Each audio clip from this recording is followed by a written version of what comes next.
My guest today is an entrepreneur CEO running a successful business. And one day he decides to go talk about his porn addiction. And he doesn't just do it on a small platform with 5 of his friends, or maybe his relatives, maybe his mom, dad. He decides to do it on this place called TED Talks. He gives his speech. Nearly 3 million people find out about his addiction. And that led to a lot of different dialogue. So with that being said, Eli, Nash, thank you so much for being a guest on Valuetainment. Thank you, Patrick. Thanks for having me. Big fan of your work.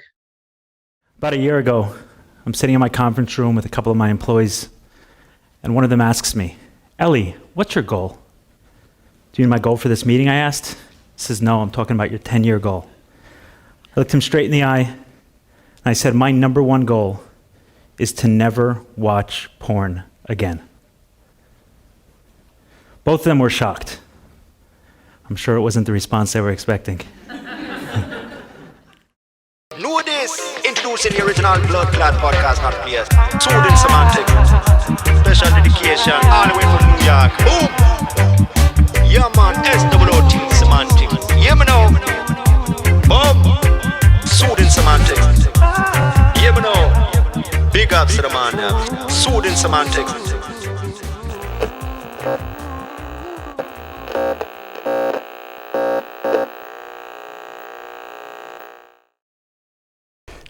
On another episode of Soothing Semantics, I am your host, Rafi Pinsky, and today, ladies and gentlemen, we have Elinash. Welcome to the show, Elinash. Thanks for having me, Rafi. It's my absolute pleasure. So, today we're going to talk about porn, guys. Something that many of you watch, some of you don't, and we're going to go into it. So it's an interesting thing to bring up right away, but it's, So, Ellie's given a TED Talk on it. I'm going to drop the link to it. I implore all of you to check it out. I've watched your TED Talk, by the way, prior to you being on Patrick Bet-David's podcast. Extremely cool, man, that you've gotten on that. So, go into a bit about what brought about this whole life-changing thought where you had a porn addiction. Like many people, this is something that I honestly have a difficulty with. I'm not even going to deny it. Many people do. Mm-hmm. And I'm very excited to have you on, so hopefully we can sort things out a little bit. So what brought this about?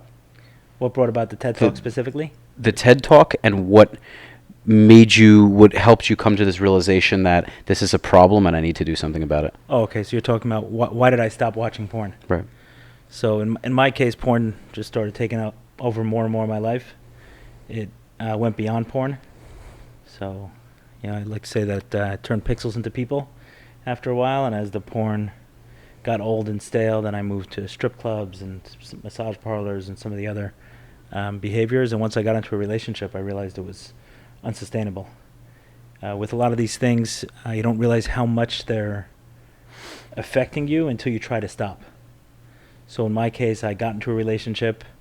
I was probably about 27 or 28 years old. Today I'm 36. And it was the first time I tried to stop some of these behaviors. And I see the addiction as broader than porn. There's a reason I talk about porn specifically. But for me, like I said, it escalated beyond it, and I started getting into behaviors that started controlling my life. I felt sometimes I'd get out of the office and felt like there was a magnet from my car to the strip club and just kind of pulling me there. And like I said, once I got into a relationship and I tried to stop, I saw how difficult it was. And more than difficult, I saw how much I had to change about my life in order to stop. So I went to recovery, I went to 12 steps, and in it, the premise is pretty simple. If you want to stop the addiction, you have to be willing to change everything about your life. So one thing to interject, I always found it interesting to go to sex ed or like porn addiction, not sex ed, a sex addiction course or whatever, or a porn addiction thing. And I always kind of wondered if you just end up in that class and since everyone has that difficulty, there'll be a period where everyone's just kind of doing it because... Do you understand what I'm saying? I don't know. Okay. On a lot of these TV shows, TV shows are TV shows. So people say, oh, well, it's TV. But you'll have certain shows or movies that show a guy going into A a meeting. sex addictions meeting, Right. and then there's a girl there, and they make eye contact, and they're talking about how terrible it is, and then there's that sexual tension, and they end up fooling around. So, and it sounds funny, but do you find that to be? No, it's been, I've been going around meetings for a long time, and it's not what you'd expect. It's not like creeps in trench coats or stuff like that. It's very, it's very, very normal, guys. As a matter of fact, compared to other meetings I've attended, I've walked into meetings for alcoholics, I've walked into meetings for other drug addictions, and in meetings for sex addicts, I think that you'll find people who, at least on the outside, appear to have things relatively smooth. To think about what it means to be a sex addict, one of the ways to think about it is just it's people who are routinely going to sex to deal with life's problems. So sex, just like food, just like alcohol, even certain drugs, have certain use cases that are appropriate or healthy. And we oftentimes go to these for a reason that's beyond its stated purpose. So for example, someone who's a food addict is not necessarily super fat. That's not. As a matter of fact, you might find a food addict who's very thin, right? So some sex addicts, quote unquote, don't have sex. They go to the extreme from it. An anorexic would be also in the category. A bulimic would be also in the category of a. I don't find food that so addict. often, though. Well, I guess I just don't know. No, that's a good point, because if I see someone skinny, I'm not going to assume they're a food addict. Right, but if you went into a Overeaters Anonymous meeting, for example, not that I've ever been to one, I don't know that you'll find everyone very fat. I think and if you do, it's not just because only fat people have a problem with food. Many of us use food for reasons beyond its stated purpose. So, for example, let me explain what I mean by that. I spoke about the story actually on the podcast with Patrick Bet-David. I mentioned that I got a call from a kid, 21, 22 years old, really struggling with porn, grew up in a religious background, which obviously often feeds into the guilt and shame around pornography. And he had tried to stop a few times and failed. He spoke to his rabbi, spoke to friends, and just wasn't able to stop. He saw my TED Talk. He reached out to me on Facebook, and we got on the phone, and I asked him, what are you using porn for? When you're going there, why are you going there? And he answered the same way most guys would answer, and the same way most people would answer. I don't want to make this a guy problem only. He answered the same way most people would answer and just say, I'm going there to, to meet my sexual needs. I'm turned on. I want to see something. I'm a guy. That's the way he said it. So I said, so you're telling me that every single time you watch porn, the reason is because you're horny. That's what's going on. And he said yes. And I knew it wasn't true. How did I know it wasn't true? Because if he was using it in that way, he wouldn't have developed a problem with pornography. And during the course of the conversation, I pointed out to him that he was using it when he got into a disagreement with someone. In order of instead of confronting discomfort, he often used porn. Instead of having a conversation that he didn't want to have, or going into work to do something he didn't want to deal with, or he was insulted by someone or offended by someone else, whatever it was, he used porn to mask and numb those feelings. So how do you know if it's just a matter of high sex drive, or if it's a matter with using it to mask something? We got to ask yourself that question. Because for me, honestly, I feel like I handle difficulty pretty well. I smoke a vape. I'm addicted to nicotine. I'll admit that right now. It's pretty evident. But as far as doing, genuinely, I think when I have a difficulty, I face it. I can look back at my life and I can say that pretty confidently. This is something that I'm openly saying that I would want to work on. I think most men, I'm not going to speak for women, but most men watching this probably are in a similar predicament. It's really common. Well, you can be doing something and not be addicted to it. You can even be doing something often and not be addicted to it. So if we talk about addiction, you'll hear some people say, hey, I'm an alcoholic, but I haven't drank in 20 years. It's like, so what do you mean you're an alcoholic if you didn't drink in 20 years? And then you have someone else who may be drinking a few times a week, but they're not an alcoholic. So what we're talking about often, and you could have a couple different things going on, but sometimes our body can get addicted to something. So for example, if you stop sugar, after about 7, 14, 21 days, your body would physically start to react to this. You may have trouble sleeping, you may be more irritable, something would happen. But after a period of time, I don't know if it's 30, 45, 60 days, different for different people, your body would get back to baseline and you would be okay without the sugar. When someone talks about being an alcoholic, they're not talking about that physical dependency, that the body has got used to something. They're talking about the emotional dependency, where 10 or 15 years later, something happens in their life, and the first reaction is, I want to drink. The first reaction is, I want to drug. The first reaction is, I want to watch porn. And whatever that drug of choice is for someone often is that addiction. So when we're talking about the emotional addiction, that pull is much more than just a physical addiction going on. So some of the guys you may be talking about who are watching it on a regular basis may not even have the physical addiction. It's just something they got accustomed to. It's a habit. Someone else may have the physical addiction, and someone else may have the emotional addiction. You won't know until you try to stop. So what if well, all around you're saying it's a bad thing to do altogether? I don't make that case at all. Okay. No, I'm not anti-porn. I'm not an anti-porn advocate. So let me tell you who I'm talking to. So I'm talking to, why do I speak out? So I speak like many people, and I'm sure you do as well. You speak to hear the things that you needed to hear 5 or 10 years ago. You hope to say the things that maybe you heard, you hoped someone else would have said. Without a doubt, but I also would like to I'm also saying that in the present, if that makes sense. What do you mean? Well, I mean, okay, well, let me put it like this. When you brought up that kid, when I was younger and I first started doing it, I definitely felt Doing guilty. it, watching porn? Watching porn, Right. masturbating. I felt bad because I was taught to me that was a bad thing. Right. As you do it more and more and you realize how much of a commonality it is, you're like, this isn't so bad. Everyone else is doing it, right? So you lose that sense of, this is a sinful thing. Okay. It desensitizes you. So now that I'm where I'm at now, and especially in 2021 where everything is kind of okay now, and porn is very much promoted, more than ever, it's very hard to distinguish between, and I think I can do this. I don't think it's healthy for the most part, but I can. It's hard to distinguish for many people as to whether you should be sexually open and free, like people in porn or people who watch it because, they're just very confident and expressive, at least outwardly, and then the people who don't watch it at all are very sheltered and they're not open about their sexuality. Right? This is a good, I guess, counter argument.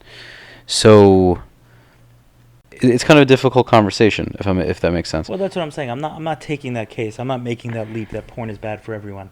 Like I said, who am I speaking to? What is the message that I needed to hear? I already knew that porn was bad for me. It didn't work for me. It made me feel bad. Mm-hmm. I promised myself multiple times that I was going to stop, but I didn't feel comfortable enough talking to someone about it. There was way too much shame around me. Even though I knew other people watched, I didn't think they watched with the frequency I did. I didn't think they were quite as dependent, and I certainly didn't speak to people about it. And that's who I'm speaking to. I'm speaking to someone who's knows they don't want to watch it anymore. They know it's unhealthy, but they can't bring themselves to talk about it. If it's working for someone, God bless them. I treat it the same way. Do you think it does work for some people? It's possible. Does wine work for some people? Does alcohol work for some people? I don't know if that's how is that the same argument though? That's what I'm saying. I'm saying, I'm not coming from that perspective. Oh, okay, fine. I'm coming from the perspective of someone who drank too much wine and is saying, I'm stopping to drink wine. It's irrelevant to me. Fair enough. Someone who's made the decision to stop drinking wine does not care if a study comes out tomorrow that a glass of wine a day is the healthiest thing for your heart. It's irrelevant to their decision. For them, they've come to the conclusion that wine is not useful in their life, and they don't want to drink it anymore. And on the flip side, another study may come out that it's terrible for everyone. Also irrelevant to them. They're looking at it from their perspective, and I'm the same way with pornography. I've spoken to some of the guys that Fight the New Drug and Covenant Eyes, and I hear those arguments, and I'm not saying I agree or disagree. It's just not my message. My message is for the person who's already identified porn as a problem or who has a real question around it, and then to feel comfortable talking about it, that it's not shameful to say, hey, I watch too much porn. Right. I'm trapped in this a little bit. Right. And that goes back to why I talk about porn versus some of the other stuff I got trapped in, is porn has become so commonplace. Porn is so insidious. It's so available and accessible. There are so many things out there that are not called porn but may as well be porn. Is there really something different that goes on in our mind, like once the actual areola of the nipple, if that's what it's called, is shown, oh, magic, now there's something that goes on? Or is all this stuff on Instagram essentially the same thing? It's so everywhere. You can't avoid it. You can do your best. You can definitely stay away from it to a larger degree than most people do, but it is around every corner. Where we live in a hypersexualized society, there's a lot of sex hanging out. So to give people the comfort to talk about that and to not be ashamed to say, hey, I got a problem, I've gone too far in this regard. That's the reason I talk. Okay. It's hard. It can be hard to determine that. The best way, if someone has a question, the best thing to do is stop and see what happens. Fair enough. For sure. Yeah, it's something that I should definitely think about. It's funny though, because a lot of people wouldn't even be confident enough to talk about it on a podcast. But the funny thing is, here's a good one.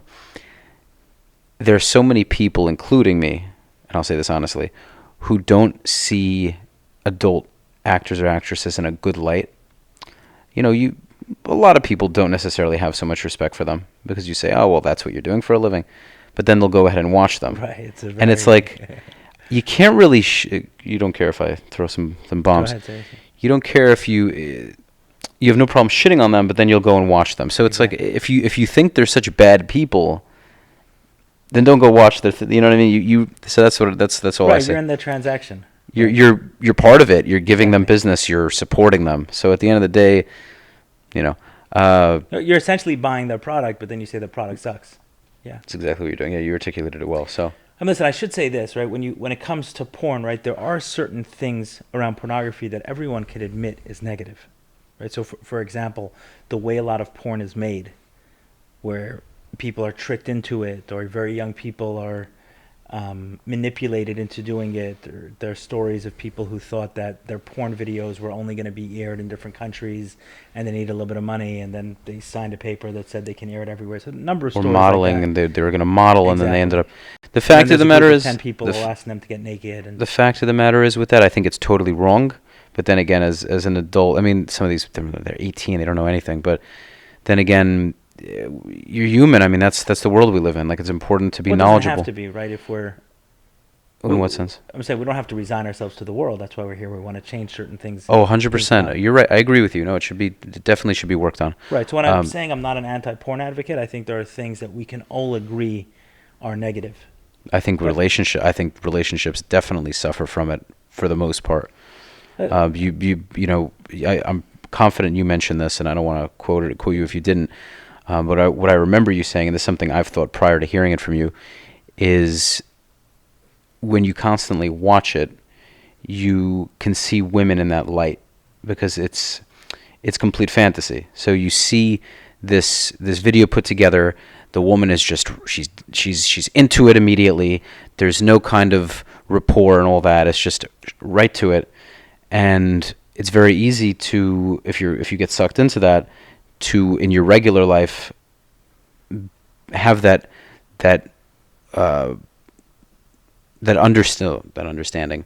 You'll have that feeling of physicality. Every time you meet a woman, you won't necessarily see them on an emotional level, but it'll cause objectifying. Right. Right. And I found that for me, for example, is when I was watching porn regularly, I was objectifying women a lot more than I do now. Right. They instantly became an object to me when I saw them. And I think this is everyone. Stopping to watch porn has certainly helped me to see a human being as a human being versus as a sex object. I think there's something else also in porn, and this isn't across the board in porn, but most of the common stuff and most of the things that most people are watching are fairly violent. There's a lot of, and whether it's violent, like a rape scene, or violent in terms of, like humiliating. There is a lot of that, and I think it's sad that a lot of teenagers get their sex education from pornography, and then the first time they meet a woman, they assume that is The norm. right. That is the way to treat. I haven't seen this interview with Pamela Anderson, but I heard, I think it was Patrick Bet-David who spoke about it, that when she has a son and as he got older, she wanted to make a point to let him know that what he's seeing in porn is not the way women necessarily want to be treated. There are certain things going on in pornography that are interesting for the viewer, interesting for There probably are women that actually do that in their personal lives, though. Sure, but it's not It's most. it's not the norm. It's not most. No And if way. the assumption for a teenager who's having sex for the first time that the girl he's meeting wants to have sex in that way, it's Very problematic. right. I know someone else. I've heard someone else describe it. I don't remember who, but I think it was a female talking about it, and she spoke about porn as hands-off sex, right? So, in order to get the good shot, they're going to have to move the actor's hands out of the way, which is not, it's not the loving, intimate sex that a couple will normally have. Mhm. Right? I mean, you don't normally have sex like this. Yeah, It's a weird way to yeah, do yeah. it, but if you don't do it that way in the porn shot, you don't get a good clip. And that's another thing, for example, that a teenager seeing that. Like I said, I don't usually talk about this, and it's not my angle, but I think there are certain things that we can all agree on are unhealthy without becoming massive anti-porn advocates, and that's for teenagers to be brought up in this way and be taught, hey, this is porn, this is sex, right? Hands-off sex, for example, or humiliating or violent sex, obviously is not. Who would want to teach their kids that? No, it's wild, man. But you know, I really like what Fight the New Drug talks about. They say, well, they're not pro legislation against porn. Or I don't say they're not pro or not, but their organization isn't focused on that. They're not focused on the religious, like you used the word sinful before. They don't make those. They don't take those approaches. The way they see it is, can we give kids a chance to not watch porn? In other words, there was a study that they tried to do to figure out the effects of porn on teenagers. I forget which university was trying to do this, and they couldn't find a control group. Right? The control group would be teenagers who hadn't seen porn. And then they can understand how porn is affecting people. But when everyone has seen porn... Is there a teenager that doesn't watch porn? Right, Find me one. Right, so how do you measure it? How would you even stop that? I don't think it's possible. Well, Unless they weren't you were trying to Amish stop it as much as they were trying to figure Control. out what does it actually do to someone. But if you can't find anyone who hasn't seen porn, then you can't really measure the effects of it.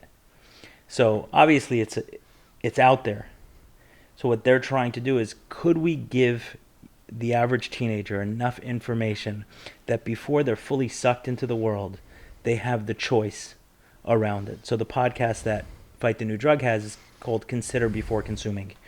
And what they try to do is, hey, these are some of the facts that you may want to consider before getting into it. Have you heard of a PIED, porn-induced erectile dysfunction?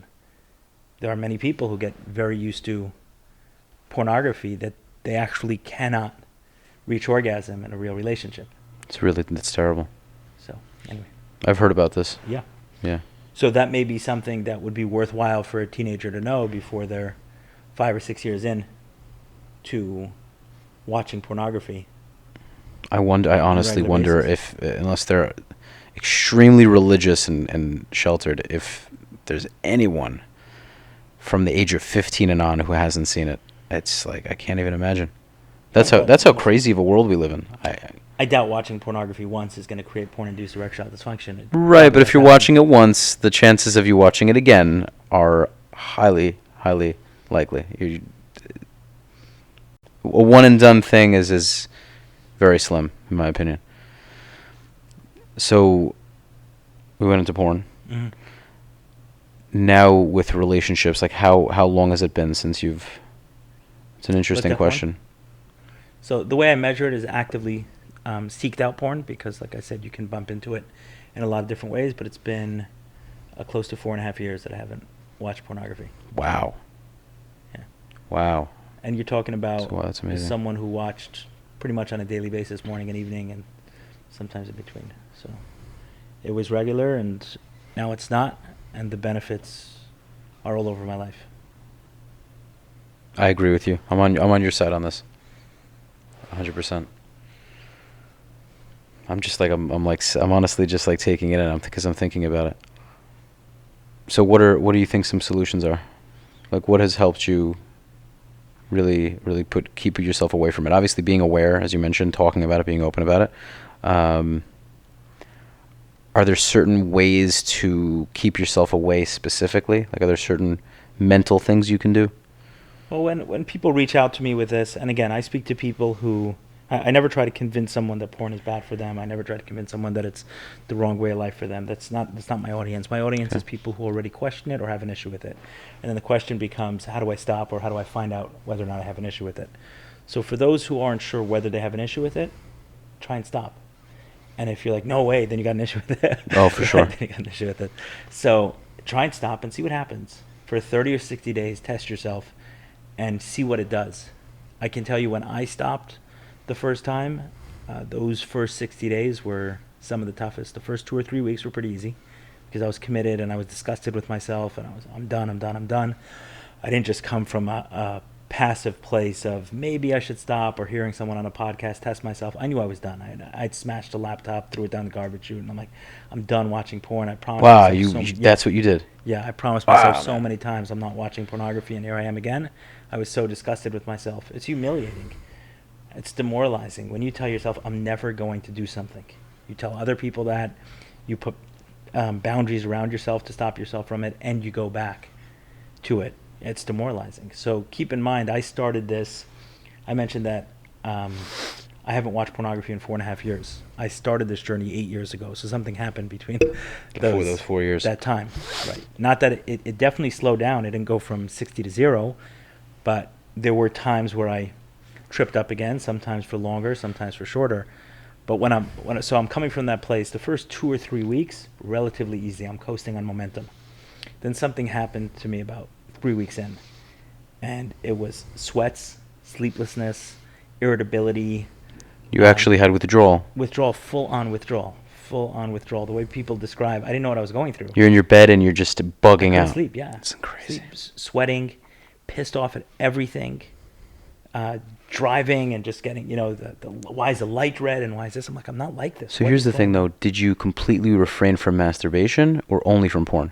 I've done both at different times. So that's another thing. I want to get into it after this. It didn't matter. Just porn by itself, even if I continued masturbating from time to time, porn itself created an issue for me beyond masturbation. I know people who've had a lot of issues with masturbation alone, but that hasn't been mine. It was more the porn. And my issue could be even just watching porn and not masturbating to it. Right? Just seeing that, I'll feel a shift. I'll tell you a story. Actually, you're a realtor.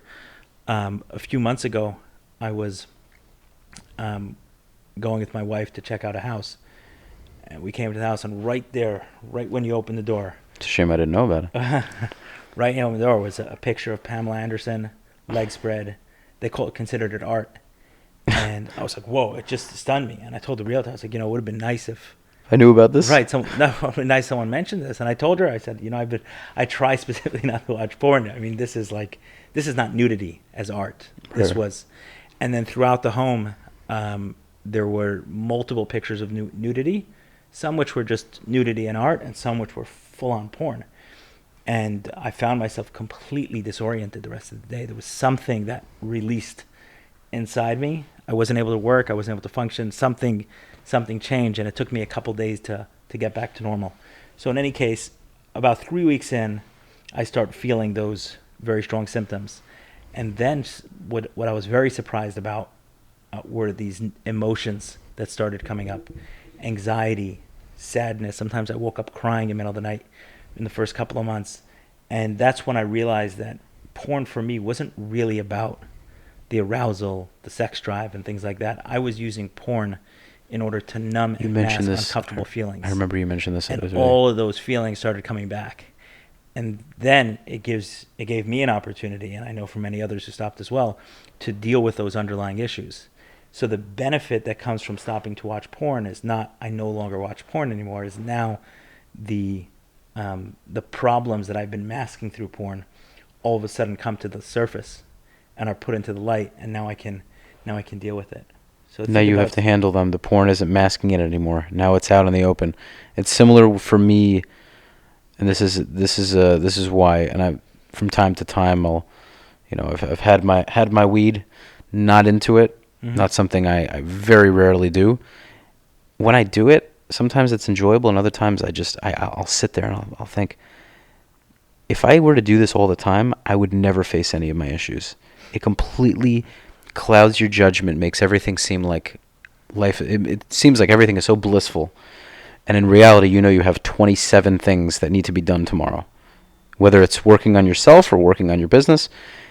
And I definitely think porn is similar to that sort of thing.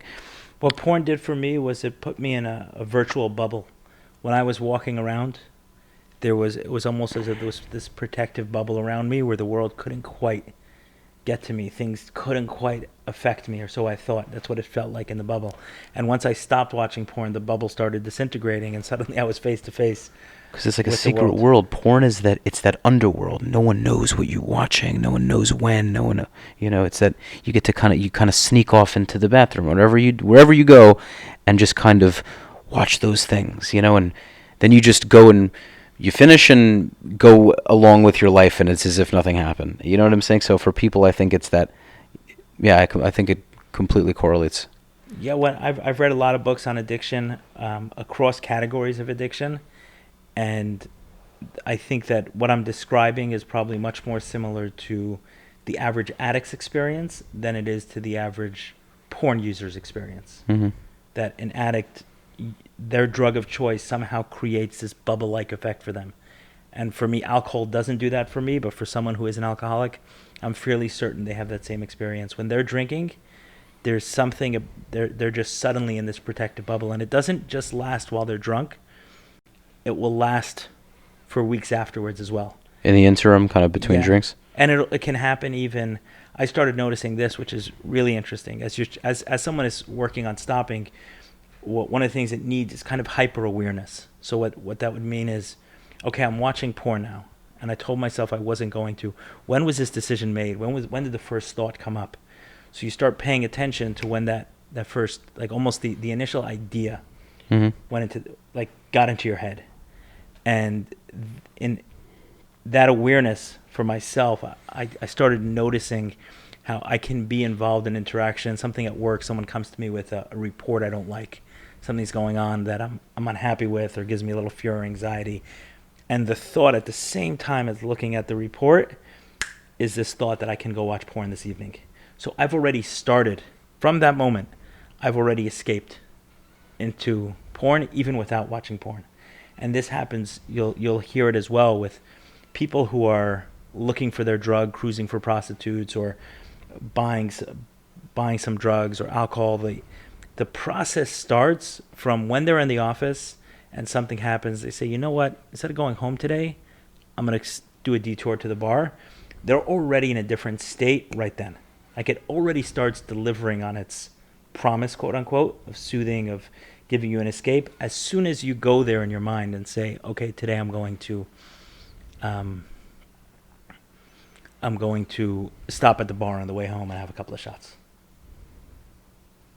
There's a technical term for it, but I'm forgetting it. There's a process of the addiction. I'm curious to know what the term is drug called. itself. But I would be in a trance way before I saw the porn or got into or went to a strip club. It would be, hey, I'd seen a stripper 3 weeks earlier on a Thursday night, and something just happened at the office. I'm like, hey, it's Thursday night.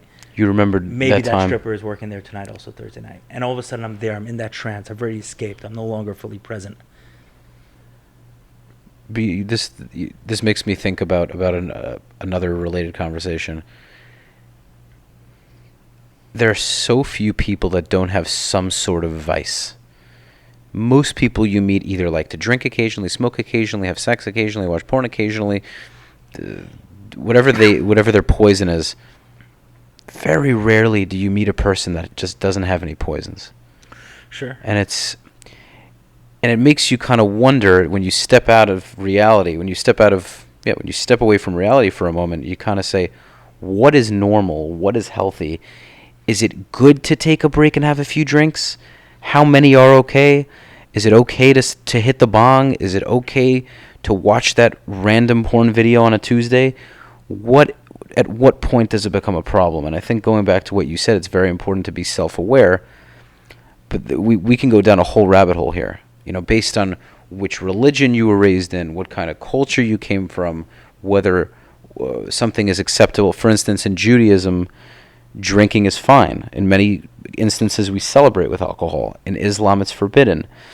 So if we're looking at alcohol from a religious perspective in these two religions, they're very different. Looking at porn, they would both agree. Too, by the way. Sex in different religions. Okay. Right? Yes, you're right. 100%. And that's what can be so confusing. I think what I can say for myself is, I think all of us can get an idea as to whether something we're doing is too much and it's hurting us. I think we have this intuition and this self-understanding, but I think some people are willing to actually fight it and say, hold on, I am in way too deep. I have to do something. And other people come to a point where they know it's bad for them, but they're so far in, they say, whatever, it is what it is. Yeah, I mean, there's no question addiction lives on a spectrum, right? So when you're talking about, we're all escaping, numbing, and distracting in one way or another, right? These conversations, if one is doing them 6 times a day, can also be a form of escape and numbing and distracting. Anything could become that. Work can become that. Relationships can become that. Food can become that. Anything. Healthy things. Religion can people become say that. People say there was a joke going around that like people with podcasts are doing that. That what? That people that have podcasts are using it as some sort of escape or whatever. Could be for some. Yes, I don't sure. find that to be for me. I don't genuinely I don't. I feel find that them I'm the very case. connecting when I do it, but there's certainly a way to escape with it. But it has nothing to Maybe. do. That's why it has nothing to do with the thing. Okay. That's why I don't talk so much about I understand what porn. you're saying. I mean, obviously there are certain things that are more common and more powerful. Porn is very is tapping into certain things, just like drugs is tapping into certain things that are some of the most powerful drivers of dopamine in our system that are going to, rev us up in ways that other things can't and won't. But when we talk about addiction, it's for different people, there are different things. And it's how long can we ignore the negative consequences of our choices. So, for example, one person may be running very often. And while they may be addicted, quote unquote, to running, in other words, if they were forced to stop running, it would be very difficult for them to function. That runner, you couldn't compare to someone who's had multiple knee surgeries. His doctor advises him to not run anymore. Tell him it's terrible for you. You got to find another form of exercise. Your knees are going to collapse, and this guy can't stop. So what's the difference between the first and the second? It's not how addicted they are, but how willing they are to ignore the consequences that are showing up in their life. And that's why It's a very good example. Right, a big part of the recovery process is that awareness to see, okay, is this affecting my life in a negative way? And if so, am I willing to stop this behavior? Another really good example for that is actually the lockdowns and everything that happened from 2020 and on. A lot of stuff that we were attached to that we were never forced to give up, we suddenly were forced to give up. And someone who is attached in unhealthy ways to whatever that may be, I don't know, socializing, partying, and they never had to stop. It wasn't destroying them in any particular way, but suddenly they were forced to stop, and they could have gone through some incredibly difficult few months having to adjust to a life without their favorite form of escape, when previously this never was an issue for them. And that's part of the process of recovery, is continuously looking at those things that are encroaching on our life in such a way. If you're missing rent payments and you're doing podcasts all day, then someone's going to ask, hey, what's going on in your life that you're missing rent payments? And it's like, oh, podcasting is good. No, isn't it good? I'm going to message. Well, it may not be good if it's causing That'd be wild. Right, these negative consequences. If you're avoiding work and money-making opportunities for this. So, it's like everything else. It's that constant awareness and that ability for us to be able to slow down and sit with ourselves and see what's really going on. I don't think it's a mistake that meditation is one of the steps. One of the 12 steps is meditation. To regularly tune in and check in with ourselves, check in with source, higher power, God, whatever the word is that works for someone. But the 12 steps is strongly into a connection with a higher being and a higher power, and just checking in on a regular basis and saying, hey, what's going on? 100%. Now, we're probably going to tie back into this in a moment, but wanted to hear a little bit about your upbringing. As far as what your family felt about this. You grew up Orthodox. You grew up Orthodox. You grew up Chabad, which I'll explain to you guys is a form of Hasidic Judaism. Many of them reside in the Crown Heights area of Brooklyn, New York. So growing up, I presume your family wasn't too fond of pornography, as mine wasn't. But I also wanted to know how you came to where you are today. You're traditional? Where are you kind of holding now? Or? I don't know that there's an exact label for it. I know people don't like labels, but where would you say you kind of stand now? And are you somewhat observant? Do you? The only reason I identify as strongly Jewish. Okay, fair enough. Proud of my Jewish culture, Jewish faith, Jewish traditions, etc. In terms of raising my kids, yeah, I like to take them to synagogue from time to time, but I resist most of the the restrictions that Judaism places on some people, and I choose not to live with most of them today. Okay, understood. Okay, now as far as pornography, which we've been talking about, how do you feel growing up in the way you grew up had an effect, whether negative or positive? You brought it up to me earlier in the beginning of the episode. You mentioned it. I just wanted to delve into it a little more. I often wonder about that. Is part of the reason I've had a problem with pornography because the religious upbringing and negative messaging I've had around pornography, it being referred to as a sin, oftentimes is the worst sin, masturbation. And if there was some negative programming there that played a role in the shame and guilt and everything else, it's certainly possible, but again, it's irrelevant to me. It's not, I don't get lost too much in how it happened and why it happened as much as where am I today and what do I have to deal with. But anecdotally, most people I know who struggle with pornography grew up with religious values, religious upbringing, and certainly with religious messages around pornography, but around sex. But that being said, you said sex is common in America. It's out there. It's a sexualized society, but I've seen studies that people are actually having less sex now than ever. So while we're a hyper-sexualized society, there also is a lot of negative messaging around sex that exists as well. Well, what's interesting, this opens a whole new conversation. What's interesting is that in a lot of countries where sex before marriage, pornography, specifically in Middle Eastern countries, you'll find that a large percentage of the porn viewers are from these countries. And I think a lot of that is because that's their only form of getting that. Because a lot of them can't actually get that the same way we can just go to a club or a strip club or call whoever.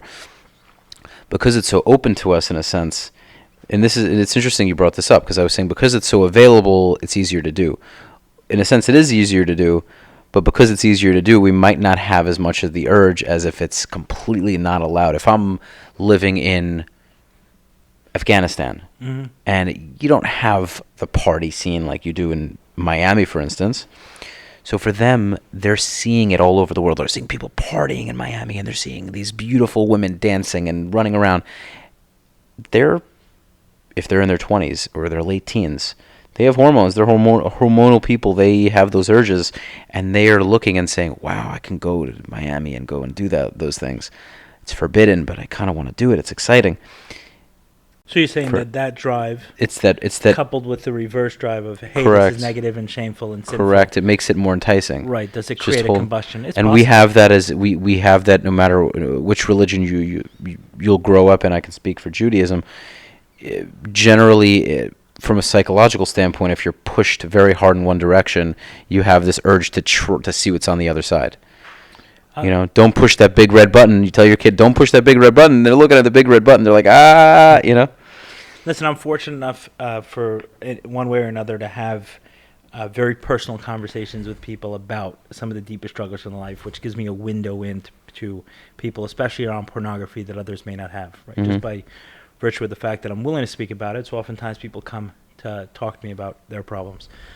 So I'm reminded of a conversation I had a few years ago where someone heard me speak. I was speaking about an event about sex addiction, and he comes to me afterwards and he said he's religious, he's married, he has children, and he recently just crossed that very thin barrier between pixels and people, like I mentioned, watching pornography for a long time, and at some point saying, hey, let me see what's on the other side of this. Let me see if I get on the other side of the camera, so to speak. And he had acted out for the first time while he was married with an actual physical human being. So he was feeling very, very, very shameful around this, and he cheated on his wife, and how could he do this? And he's religious, and all the religious, all of those messages. And I showed him how to do in the conversation kind of the same thing I do when something happens. We need to be able to step back, and I like to tell people we got to look at it as a reporter, right? Not the modern day bullshit reporters. I'm talking about a real reporter who's going to go in and just report the facts as they see it. No judgments. We're coming on the scene. That's very hard for someone to go and do that. Do for themselves. Well, it takes a lot of courage because, quite frankly, I can't say I've been in that predicament.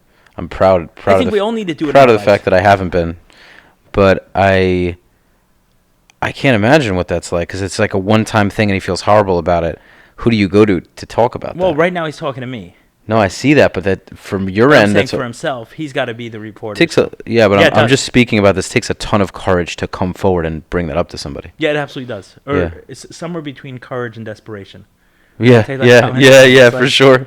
Really, really scared. Without a doubt. You know, he was dealing with a tremendous amount of guilt, a tremendous amount of shame, which resulted in a real feeling of desperation. Hearing me talk about it, and then summing up the courage to say, okay, I got to ask this guy for help.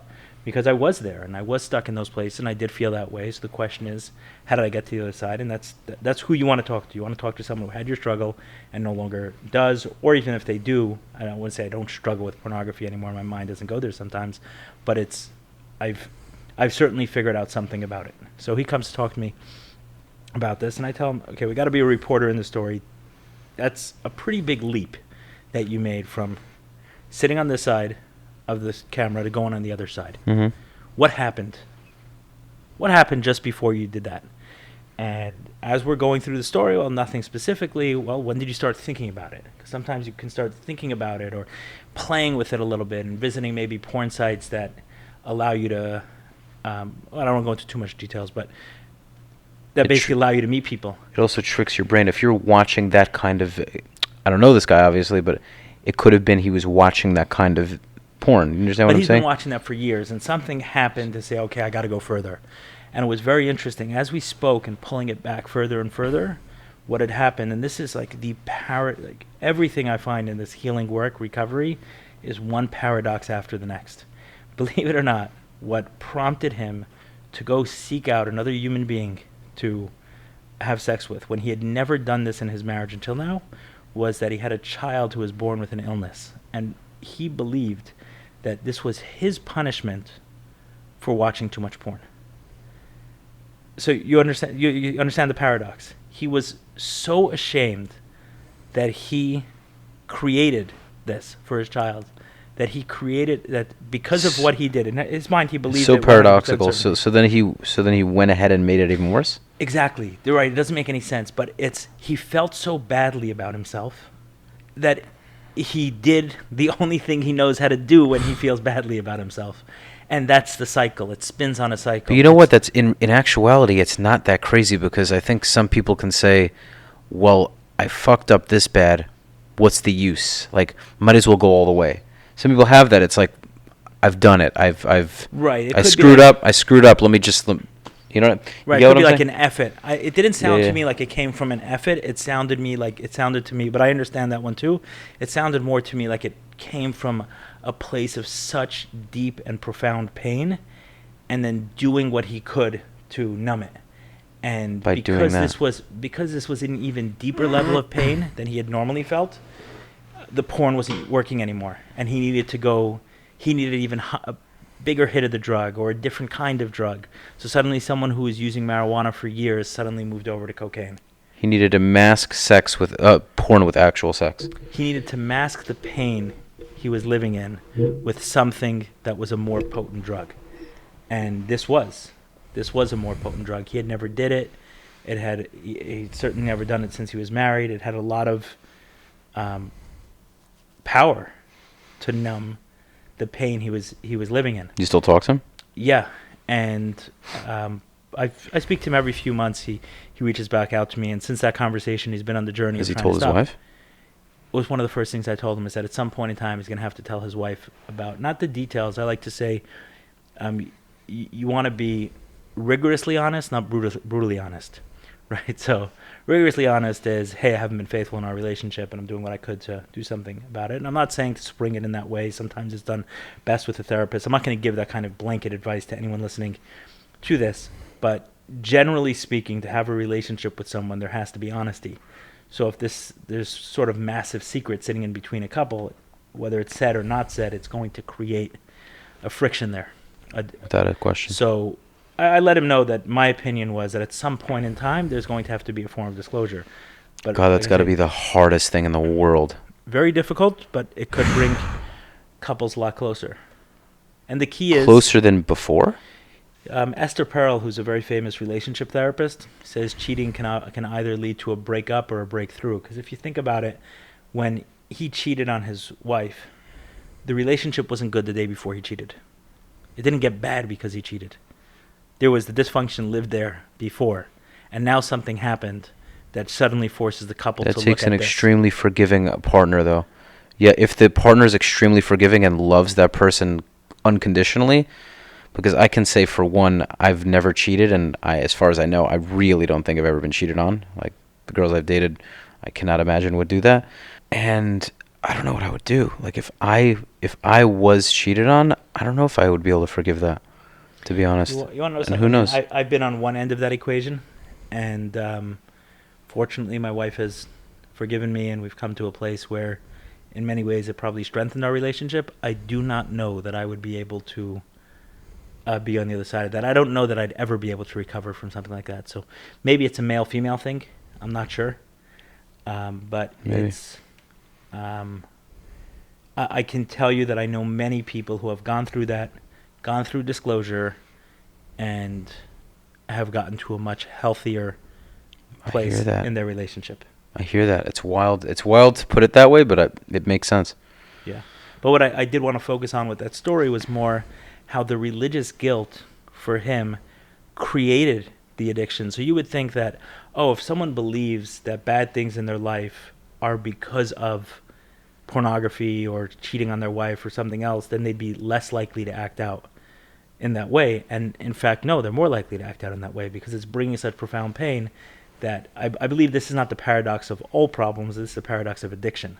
When something comes to addiction, no matter the worse it gets, the more likely someone is to go to addiction, because someone can be arrested from their drug use, and then they'll feel so desperate, and then the only thing they know how to do to numb the pain is to go back to the drugs. So a guy just gets out of prison for using drugs and then goes back that evening to use drugs. Why are you doing it? Because I'm in too much pain, and I only know one way to numb the pain. So, for instance, with hard drugs, I've seen way too many documentaries, and I've met.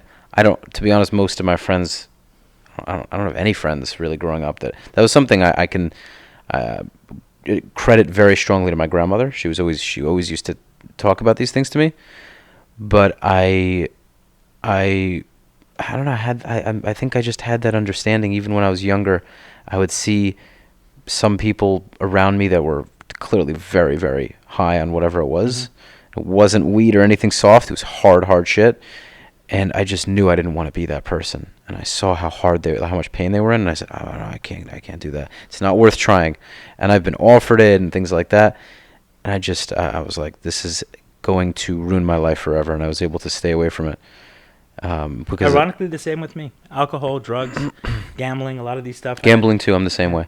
I had no issue with it. I prided myself actually on not being an addict. And one of I one have of the no most desire to difficult gamble. things for me to accept was that I was addicted to pornography and to strip clubs and to other such behaviors. It was Strip clubs I don't get, by the way. I can't fathom that. I don't get me wrong. There are women there and everything, but you just, I don't know. I mean, you can get the full package, so to speak. I know it's a funny conversation, but I always had for me, I can't get enjoyment out of it, because if you're going to spend money, then you're just kind of getting teased. It's not, but I guess there's a lot of guys who like it. I guess, you enjoyed it. By no means judging, because I completely understand it. It just, for me, I could never, few times I've gone, I don't know, I couldn't see it. But, no comment. Yeah, man, because most people would disagree with me, so I completely get it. No, I understand the sentiment. I'm just, like I said, no comment.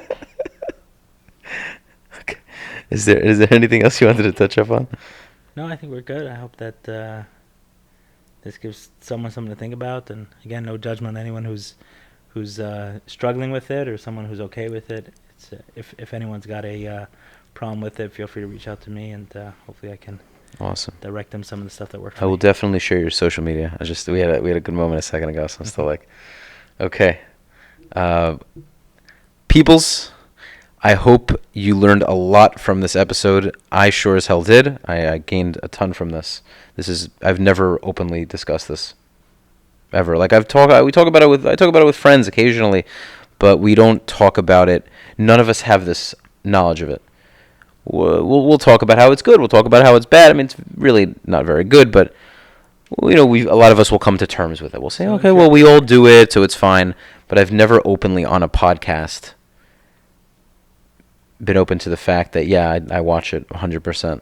Well, if you're up for the 60-day challenge, you try 60 days of not using it. I want to. I'll be honest. I'll be very honest with I'll you be on right my back in the podcast. season. I Yeah. don't know if I'm ready for it. You're never going to be ready for it. I got it. Yeah, no, I've done it before. When I was in Israel and I did that gap year, I stopped for about 2.5 months. And I was able to do it, but then I went back, and then from then on, I don't know. I did it. So if I know I did it, I can do it again. I just if you can't do it again, you got to ask yourself why. And if you could do it again, then you're 100% right though. it's like another one of those paradoxes again. If you can't do it, if it's a big deal, then it's a big. If it's a big deal, then it's a big deal. Right. No. If I should be able to, if I'm gonna say I can stop, but I don't want to stop, but meaning you said, Right. let's do the 60 days, and I say, yeah, great, and then tomorrow or today, it's like, yeah, I want. Right, if you're Let's like, start I can do tomorrow. 60 Let's days, start then you may next not need week. to. Right. It's like, yeah, I can do it, no problem. Then it's not really. It might not be an issue. Right. I once had someone who was profoundly drunk, and it was I walked into synagogue, and he was just being completely obnoxious with me, and I knew it wasn't on purpose. It was just because he was drunk, and this was my first year in 12 steps. So oftentimes, like right when you get into something, you become someone an evangelist for it, and everyone has to know this, and I got to tell this person about it. Right. So I called him up the next day, and I said, that wasn't so pleasant the way you were with me in synagogue. He's like, oh, I didn't realize that. I know. And I said, I'm sure you didn't realize you were drunk. Yeah. Right. That's my point. And I said, have you ever considered that you may have a problem with alcohol? And I wouldn't do this today, but at that point in time, like I said, I'd become somewhat of an evangelist for it. And he said, no, I know I don't have a problem with alcohol. I said, how do you know? He said, because I gathered all the like vodka and whiskey and everything in my house. I put it in the freezer, and I didn't touch it for 6 weeks straight or 8 weeks straight. I said, did you put your cocaine in there also? No, I don't have cocaine. I don't do cocaine. I said, exactly. You don't have a problem with cocaine. So you're not counting how many days you're not using it. You got a problem with alcohol. That's why you're counting how many days you're not using it. Right? It's not a proof the fact that you don't do it. Spot on, dude. Spot on. There's no reason why you're going to count it if it isn't an issue. 100%.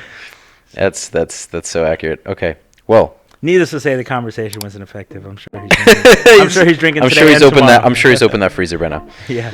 Yeah. Okay, Ellie. Right. Have a great one. Thank you so much. Thanks for the opportunity. My absolute pleasure. Guys, make sure to check out the TED Talk with him and stay tuned.